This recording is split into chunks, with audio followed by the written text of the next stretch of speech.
So we found a bunch of huge sci-fi satellite dish things on the top of a mountain in Alaska, and they look like this.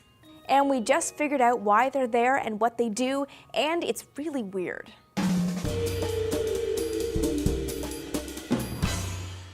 Hey everyone, Amy here. Our friends at Seeker went on a shoot to Alaska recently, and they came back with a story that we just had to tell on DNews. It's about a huge, ambitious military project called White Alice. By now, the whole thing is barely a footnote in the history of the Cold War, but 60 years ago, it was revolutionary for the military, and for Alaska. In order to get why White Alice was so important, you have to understand a few things about Alaska. First, it's huge, it's empty, and it's wild. In the mid-1950s, it was home to just 215,000 people spread across an area that's twice the size of Texas. That made modern communication a pretty big hassle. Stringing telegraph or phone lines between cities meant crossing hundreds of miles of rugged, usually frozen terrain. The huge distances made radio communication flaky.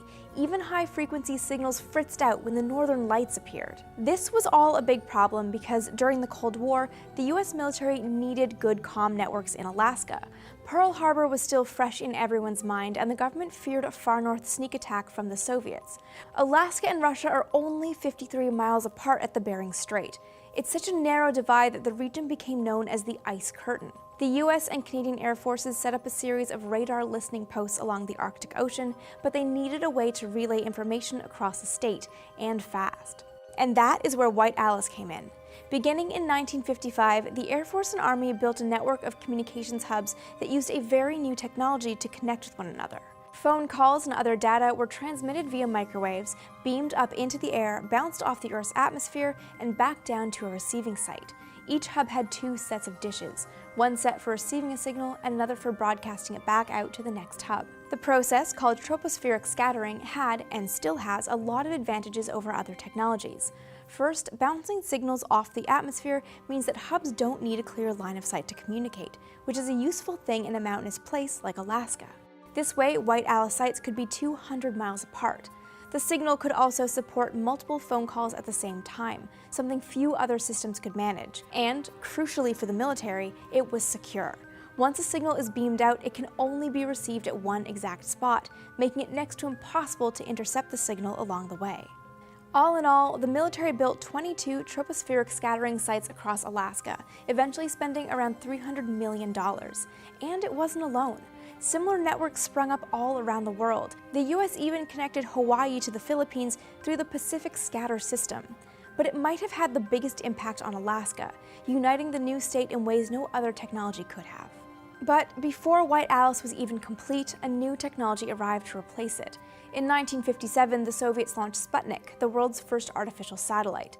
US development of satellite communications ramped up, and by 1967, just 8 years after the network's completion, the government began to divest from the very system it built. Interestingly, White Alice remained in use until the late 70s as a civilian phone network. And today, the military still uses troposcattering networks here and there because they're still really secure. But this remains the era of satellites. Now, the reason we have all this footage is that the White Alice hub outside of Nome still stands today. It's one of the last troposcattering sites in Alaska to escape demolition. The electronics there are long dead, but the structures themselves still serve a final purpose. They're unmistakable landmarks, visible for miles.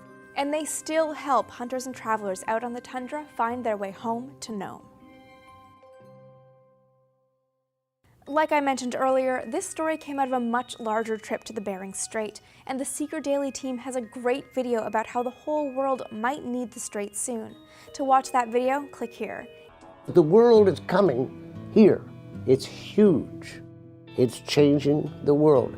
Or you open up the Bering Straits and you see what will happen. It's going to be phenomenal. And as always, thanks for watching.